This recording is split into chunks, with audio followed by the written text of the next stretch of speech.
Hello again. As regular viewers know, I'm not really much of a one for conspiracy theories, inclining more to the view that stupidity, incompetence and laziness provide a far better explanation for almost everything we see which is wrong with the world. For instance, school children and college students are rigorously indoctrinated into holding an entirely false view of the past, which is deplorable. I'm the first to agree. However, I can see exactly what is happening, and at no stage in the process is there anything going on which cannot adequately be accounted for by idiocy rather than sinister machinations.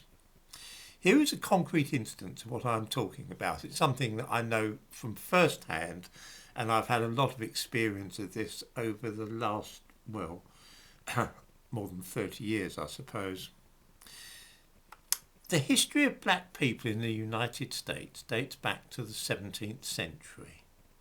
For that reason, it was quite, I won't say sensible, it was understandable for the country to spend a little time celebrating the achievement of its black citizens.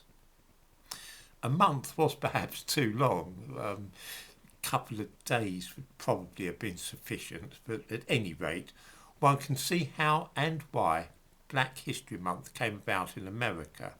Black people have a history there which has lasted for centuries. In Britain, there was no black history before the 1950s and 1960s, apart from a few sailors in Liverpool and Cardiff and the odd trumpeter in Tudor London.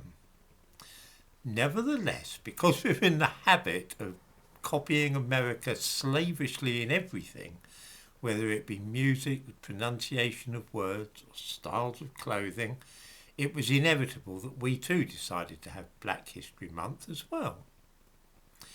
This was nothing to do with the Freemasons, the Illuminati, the United Nations, anybody else. It's just that the British do like to imitate the Americans culturally. In America, Black History Month began in earnest in 1976, and from 1987 Britain too began having Black History Month. The difficulty was there wasn't really any black history to speak of in Britain, which meant that those organising the first Black History Month would have to be a little creative. Again, there's nothing sinister here. They'd imported the thing to be with it and right on and found that there was really no material to work with. This is how the Mary Seacole myth began. Somebody remembered that a Jamaican woman had been in London in the middle of the 19th century. It was pretty thin, but with a little work she just about fitted the bill.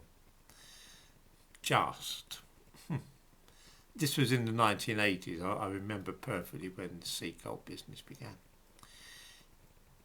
It wasn't enough to last an entire month, of course, just Mary Seacole, but it was a start. Again, this is how history works, not with grand plans and overarching ideologies, but ordinary men and women having to make do and mend. A head teacher would say to somebody lower down the food chain, "Oh, just knock something together for Black History Month, would you? Just enough for a couple of assemblies."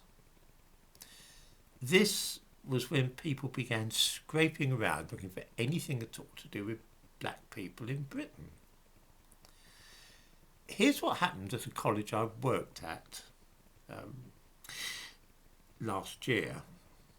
The order was given, lay on an exhibition for Black History Month. Not Mary Seacole, for goodness sake. She's been worked to death. We want something that we can put on the college website. Pictures of the students actually taking part in Black History Month.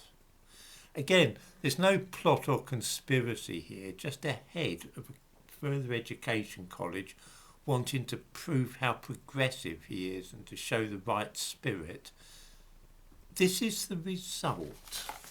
Have a look at this Right, this poster was not part of the exhibition which was set up. I ran it to earth later. If you can see, there's a lot of photographs of black people and Asian people in various exotic costumes. I'll come back to this in a minute and explain. What the students actually saw for the exhibition was a room full of big photographs of black people and Indians, with a couple of large posters explaining that these people had been photographed in London during Queen Victoria's reign. The students were impressed.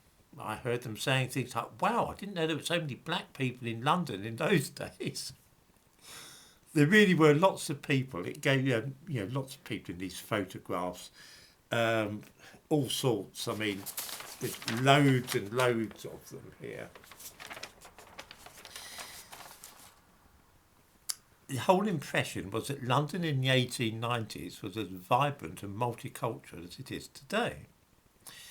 I smelt a rat as soon as I saw this exhibition and decided to look into it a bit.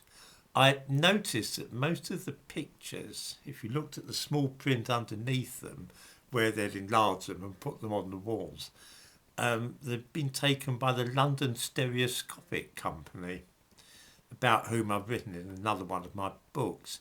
They only used to photograph novelty stuff because stereoscopic photographs were quite expensive.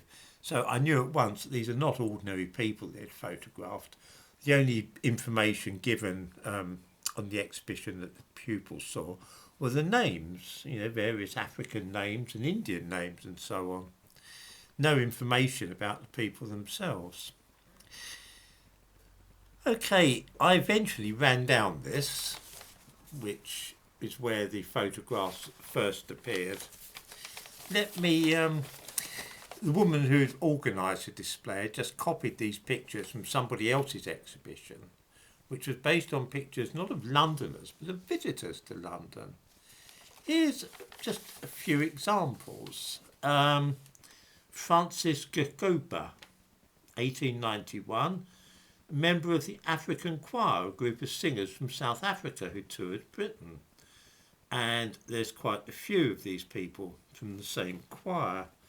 There's Peter Jackson, who was a heavyweight boxer born in the Danish West Indies, who was visiting London and photographed.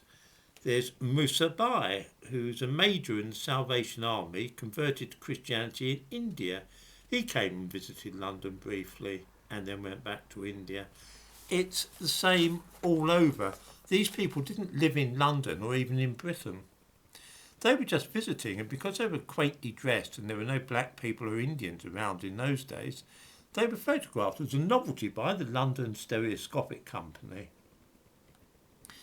In fact, London at the end of Victoria's reign was pretty well 100% white.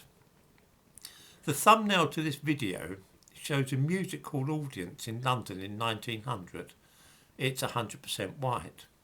It was exactly the same when I was young. I remember going to the cinema in the 1950s in London and every single person was white. That's what this country used to be like until a little while ago. The idea of Victorian London as a multicultural city is absolute nonsense.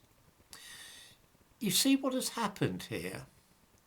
A bunch of impressionable 16 and 17-year-olds have been fed a lot of misleading propaganda which leads them to believe that England has always been the way that they see it now. There was no conspiracy or deliberate plan for this. It's just the result of idiots instructing lazy people to do something which is essentially pointless and stupid. This is how the world works. I agree it's dreadful, but as somebody who has observed all this firsthand, I can honestly say that I've never seen anything other than this sort of foolishness. This is just a typical example of what happens at Black History Month. There's nothing sort of hidden about this. It's just people casting around. They've been given instructions by somebody else, and so they dream up fantasies like this. And unfortunately, children and young people believe them and come away with a very false impression of the way the world was.